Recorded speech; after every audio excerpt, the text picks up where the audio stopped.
जय मां शमशान कली। आज मैं आपको जिस विषय पर बताने जा रहा हूँ वह है दुर्गा सप्तशती के उत्कीलन के विषय में। दुर्गा सप्तशती के सभी मंत्र महादेव के द्वारा कीलित कर दिया गया था, सभी मंत्र को, जिससे कि कोई दुष्प्रवृत्ति का व्यक्ति इन मंत्रों से लाभ ना ले पाए।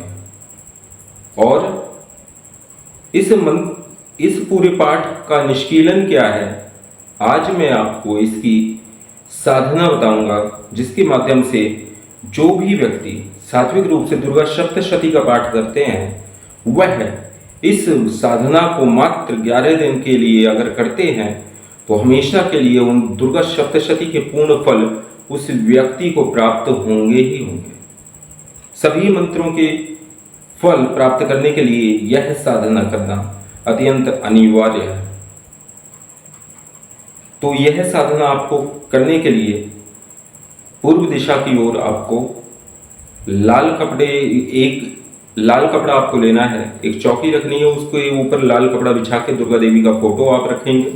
इसके पश्चात में आप थोड़े से अक्षत के ऊपर एक सुपारी रखना है, उसके सामने आपको देशी घी का एक दीपक जलाना है, साथ ही आपको एक पान के पत्ते पर 2 बताशे, 1 लौंग का जोड़ा और 2 इलायची आपको उस पान के पत्ते पर रख देना है।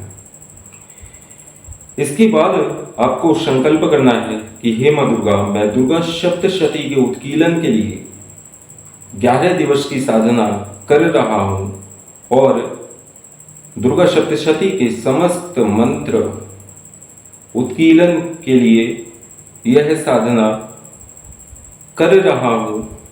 इसके द्वारा मुझे समस्त प्रकार के मंत्रों का फल प्राप्त हो जो कि दुर्गा सप्तशती में लिखे हुए हैं।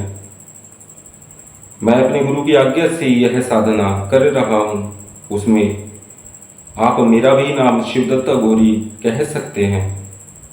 तो इस साधना को करने के लिए आपको लाल वस्त्र ही पहनने हैं, लाल आसन पर ही बैठना है, आसन कंबल का हो सकता है, और आपको माथे पर लाल सिंदूर का एक तिलक लगाना है। उसके बाद में आपको संकल्प आपने जो लिया है तो आपको 1000 मंत्र 11 दिन तक करना होगा। तो आप पहले दिन संकल्प अपने हाथ में, सीधे हाथ में जल, अक्षत और पुष्प लेकर के 1 रुपये का सिक्का रख के यह संकल्प लेंगे कि हे माँ दुर्गा, मैं दुर्गा सप्तशती के उत्कीलन हेतु आपकी 11 दिवस की साधना कर रहा हूँ और 1000 मंत्र का जप प्रतिदिन मैं पाठ करूँगा। और इस प्रकार से आप 11 दिन तक 1000 मंत्र प्रतिदिन जप करें। क्या 1000 जप अर्थात आपको 10 माला मंत्र का जप करना अनिवार्य है। तो मंत्र क्या है जिसका आपको पाठ करना है? वह मंत्र है ओम ह्रीम ह्रीम ह्रीम वम वम वम दुम दुम दुम चामुंडे सर्व दुर्गा सप्तशती उत्कीलनम कुरु कुरु ह्रीम फट स्वाहा। यही मंत्र आपको जप करना है। और मंत्र को हमने धीरे धीरे इसलिए बोला है जिससे कि आप सभी के समझ में मंत्र आ जाए और आप सभी उसका पाठ करके माँ दुर्गा सप्तशती में जितने भी मंत्र हैं उसका पूर्ण फल आपको मिल सके। इसके लिए आपको 11वें दिन जब साधना का मंत्र पूरा होगा उसके बाद आपको हवन, समिधा, पीपल, बरगद और नीम की लकड़ियां लेकर के आपको हवन करना है। साथ ही साथ आप उसमें चंदन का बुरादा हवन सामग्री में मिला लें या सप्तधान में चंदन का बुरादा मिला करके, घी मिला करके आप हवन करें। 125 मंत्र की आहुतियाँ दें। इस प्रकार से समस्त दुर्गा सप्तशती के मंत्र उत्कीलन हो जाता है। और जो भी आप माँ दुर्गा सप्तशती का पाठ करते हुए जो भी आप मंत्र करते हैं, जप करते हैं, तो ददाति प्रतिगृहणाति, यानी वह सभी माँ को दे दें और फिर उसका उनका आशीर्वाद समझ के वापस कई गुना करके आपको उन मंत्रों का फल मिल रहा है, ऐसी चेष्टा आपको करनी है। तो इस प्रकार से सभी पूर्ण रूप से आपको दुर्गा सप्तशती के मंत्रों का फल प्राप्त होगा। जिस प्रकार से एक मंत्र है, दारिद्र्य दुःखहारिणी कतुन्या सर्वोपकार करणाय सदार्थ चित्त, यह है दरिद्रता को दूर करने का मंत्र है। तो इसी प्रकार से नाना प्रकार के दुर्गा सप्तशती में मंत्र हैं और हर एक अध्याय का अपना अपना फल है। तो आप इस साधना को करके दुर्गा सप्तशती के अध्यायों से मिलने वाले पूर्ण फल का लाभ ले पाएंगे। कवच अर्गला और कीलक जो है दुर्गा सप्तशती में, उसमें भी ददाति प्रति गृहणाति का भाव आपके मन में अनिवार्य है। जो भी जप करें, मंत्र करें, वह सब माँ को समर्पित कर दें और अंत में कुछ दक्षिणा अवश्य उनको दें। दक्षिणा में आप द्रव्य दें, स्वर्ण दें, तो अधिक आपको लाभ की प्राप्ति होगी।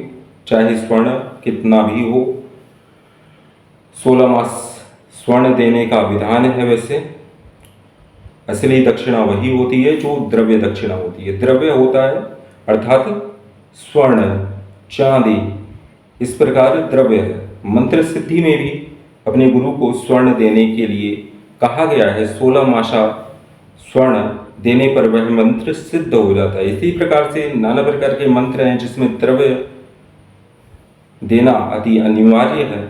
और इस प्रकार से आप किसी भी साधना को करेंगे तो उसमें अपने गुरु से उसका पूर्ण विधान जान लें, क्योंकि साधना तो व्यक्ति कर लेता है, लेकिन उसकी जो ऊर्जा है किस प्रकार से आपको प्राप्त होगी, उसका पूर्ण फल कैसे आपको प्राप्त होगा, यह केवल गुरु ही आपको बता सकते हैं। इसलिए गुरु कृपा आदि अनिवार्य होती है साधक के जीवन में। हमेशा आप गुरु निंदा करने वालों से बचें और गुरु अर्थात जो आपके अज्ञान को हर ले और ज्ञान रूपी प्रकाश आपके हृदय में स्वयं जिसको याद करने मात्र से आ जाए, गुरु वही होता है। और इसी प्रकार नाना प्रकार की अद्भुत साधनाओं का लाभ लेने के लिए आप सभी हमारे चैनल पर बने रहें। लाइक करें, शेयर करें और सब्सक्राइब करें। बेल आइकन के बटन को जरूर दबाएं, जिससे हमारी हर नई वीडियो को देख करके आप अच्छे ज्ञान की प्राप्ति कर सकें और तंत्र मार्ग में आगे बढ़ सकें, क्योंकि यह ज्ञान प्राचीन एवं दुर्लभ है जो कि मैं आप सभी के साथ में साझा कर रहा हूँ। आज के लिए बस इतना ही। जय मां शमशान काली।